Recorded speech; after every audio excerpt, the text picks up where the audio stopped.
Hello అస్సలాము అలైకుం. ఈరోజు మేము మదన్పల్లిలో ఉన్న శేఖర్ స్వీట్ స్టాల్కి అయితే వచ్చామండి.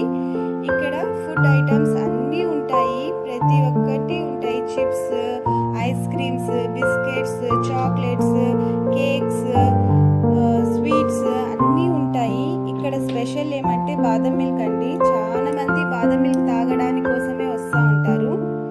ఇక్కడ చిప్స్ అన్నీ బాగుంటాయి, మురుకులంట, నిప్పట్లంట, ఇవన్నీ చాలా బాగుంటాయి. కేక్స్ చాలా రకాలు ఉంటాయి, పికిల్స్ కూడా ఉంటాయి. అండ్ వీళ్ళు